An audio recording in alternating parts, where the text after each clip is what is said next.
Are you unsure about what you need for quarantine? Maybe you're feeling a little nervous and you don't know what to pack. Maybe you just don't know what you don't know. Well, I'm going to make you feel confident getting ready to go into quarantine. This video is all about what you should know for Hong Kong quarantine. I'm going to tell you the 7 things that I didn't know or wish I had while I was here in my Hong Kong quarantine hotel. Here are the things to make you feel comfy and prepped for your lock-in.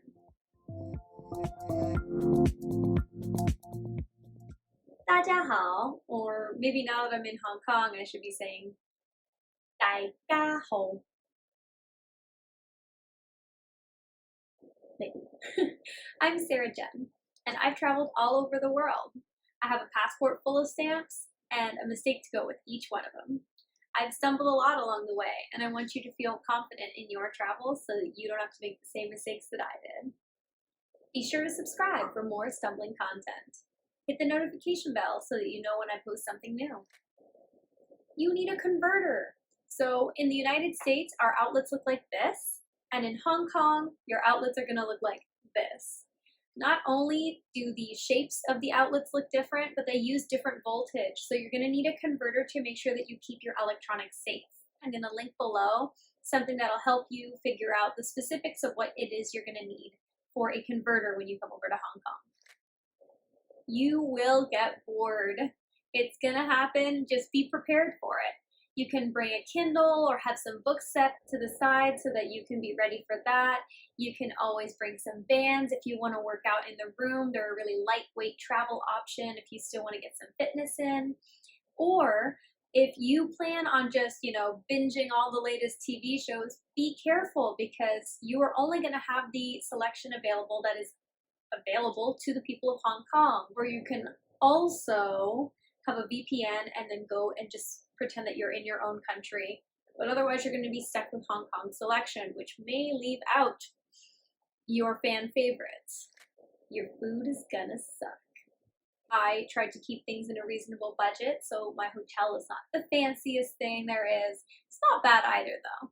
And your food is going to suffer. This is food that they're putting out there 3 times a day, and not everybody eats it. You're going to have people that order takeout. You can order takeout, usually. Double check your hotel in advance, but you usually can order takeout. You can bring condiments to make the food that they bring you taste better. You can also just bring snacks from your home country.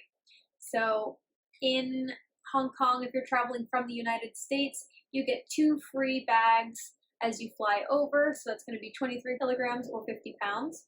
Load her up, bring some snacks, whatever it is that you need, because you're not going to have time in the airport to stop and pick anything up, because nothing's open anyway. So be prepared that the food is probably not going to be the best thing you've ever had. There's delicious food in Hong Kong, but you're not going to get it as your quarantine food. Hotel toiletries.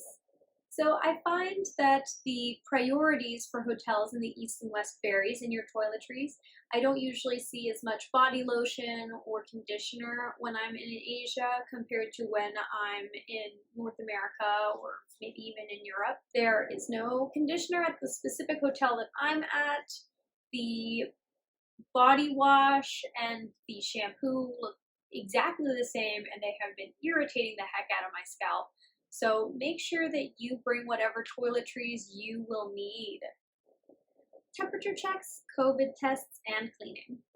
As far as temperature checks are concerned, they're going to give you a thermometer in the airport when you fly in, and every day, every morning and evening, you're going to need to write down and take your temperature as to how you're feeling.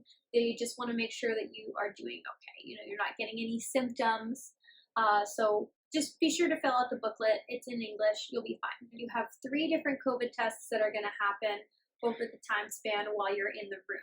One is going to be a spit test. You spit into a little vial. And then 2 of them, they come and they swab your nose and your mouth. And they'll just knock on the door and they'll let you know, like, hey, we're here to do that thing. So not a really big deal. It takes about maybe 3 to 5 minutes.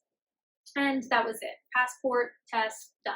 So if you are a big neat freak, you're going to be a little upset because it's up to you to keep the room clean. We were told, if you want to change your linens, you want to get new towels, You have to leave them in a bag outside your door, and then some new ones will be dropped off once you call down. So no one's gonna come and clean your room. I find that I'm shedding a lot, and unfortunately the fur balls are real. Meters squared versus feet squared. So one of my big mistakes in booking this hotel room is not properly understanding what meters squared really meant. Not that I had a great spatial awareness of what feet squared was. It said 15 meters squared. I was not entirely sure how big that was, but the pictures online, to be fair, were very deceiving. So do not go by any of these photos as to how large the room is, because it is a lie. Be sure to look at the size of the room and use that to go off of rather than the photos, because this room is much smaller than the photos we saw. It's very small for 2 people, and would have definitely preferred something with at least a balcony, you know, a little bit of extra space for me to walk around. I barely can do a lap around my bed, and I feel a little crowded. You can stay with someone. I alluded to this a little bit, I think, in point 6 and in my previous video, but you can split your quarantine with another person. You have to have traveled with that person. So my partner and I, we flew on the same flight together, and when we got in, we were able to go to the same hotel, so we were able to split those fees. And, you know, it's also kind of nice to quarantine with another person so you're not just completely devoid of human interaction. But I would definitely recommend doing it with somebody that you're comfortable sharing a small space with for 2 weeks, because your only refuge is the bathroom.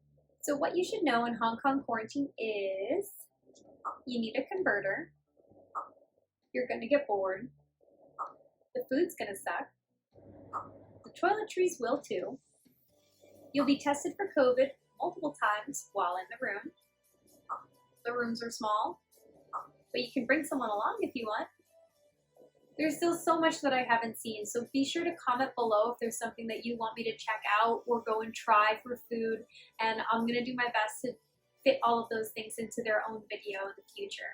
Be sure to subscribe if you want to be notified when I put out my next video on finding an apartment here in Hong Kong. I hope that you hit the like button if you enjoyed and if this was helpful. I'm going to be visiting 6 apartments tomorrow alone, and I have about 2 days to figure out where it is that I want to live on a student budget, but we're going to figure it out, and I'm really excited to give you guys that video as well. 再见. I want more food. I'm hungry.